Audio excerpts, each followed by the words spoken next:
কিভাবে Upstox account close করবেন। তো আজকের ভিডিওতে একদম কমপ্লিটলি দেখাবো। তার আগে বলেছি, যদি কোনো আমি আপস্টক্স অ্যাকাউন্ট আগে ওপেন করে নিচ্ছি। তো ওপেন করার পর বাকি তথ্য স্টেপ বাই স্টেপ দেখিয়ে দিচ্ছি। অবশ্যই প্লিজ চ্যানেলটিকে সাবস্ক্রাইব করবেন।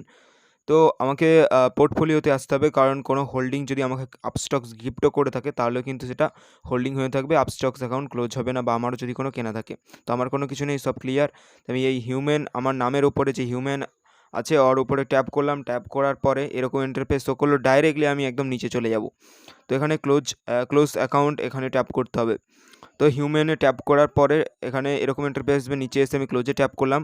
এরপরে আমার নাম, ইউজার আইডি, সংক্ষেপে প্যান নাম্বার ইত্যাদি দেখাচ্ছে কী রিজনে আমি কী জন্য আপস্টক্স অ্যাকাউন্ট ক্লোজ করছি।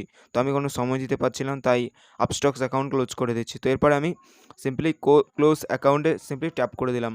তো ক্লোজ অ্যাকাউন্টে ট্যাপ করে দেওয়ার পরে এখানে দিয়ে দিয়েছে যে 7 থেকে 8 দিনের মধ্যে সিডিএসএল থেকে কিন্তু কনফার্মেশন দিয়ে দেবে।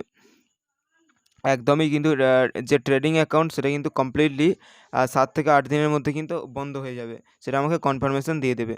তো আজকের ভিডিওর এই পর্যন্তই, এবং বলে রাখছি, যদি ফার্স্টবার তোমাদের কোনো শেয়ার কেনা থাকে বা আপনাদের কোনো শেয়ার কেনা থাকে, তাহলে প্রতিদিন দিনের শুরুতে যখন আপনি শেয়ারটা সেল করতে যাবেন তখন সিডিএসএল থেকে কোড জেনারেট করতে হয়। তো সেসবের জন্য আমি কিন্তু একটা ডেডিকেটেড ভিডিও কিন্তু ডিসক্রিপশানে দিয়ে রেখেছি, কীভাবে সিডিএসএল থেকে কোড বার করে প্যান নাম্বার ইত্যাদি দিয়ে কোড বার করে সেটাকে সেল করবেন। সেল করার পরে তবেই কিন্তু আপনি আপস্টক্স অ্যাকাউন্ট ক্লোজ করতে পারবেন। আর শুধু আপস্টক্স অ্যাকাউন্ট কিন্তু আপনি ফেলে রাখবেন, মেনটেনেন্স চার্জ আছে।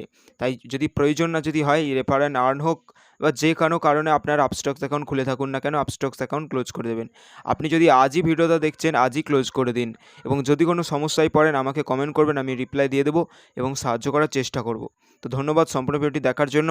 আর আপস্টক্স কমপ্লিটলি আমার ক্লোজ হয়ে যাওয়ার পর ঠিক কীরকম ইন্টারফেস শো করে, পাসওয়ার্ড আর আইডি দিয়ে কি লগ ইন হয়, নাকি একদমই কোনো রকম ইনভ্যালিড দেখিয়ে দেয়, না কি দেখায়, না কনফার্মেশন কী দেখায়, সব আমি কিন্তু আবারও নেক্সট ভিডিওতে 2 নম্বর ভিডিওতে আমি দেখিয়ে দেবো। তার জন্য আপনাকে কী করতে হবে, ডেসক্রিপশানে লিঙ্ক দিয়ে রাখবো, সেই ডেসক্রিপশানে দেখে নিতে হবে। তো ধন্যবাদ সম্পূর্ণ ভিডিওটি দেখার জন্য। প্লিজ চ্যানেলটিকে সাবস্ক্রাইব করবেন, বাংলা এরকম চ্যানেল দেখাই যায় না। ধন্যবাদ।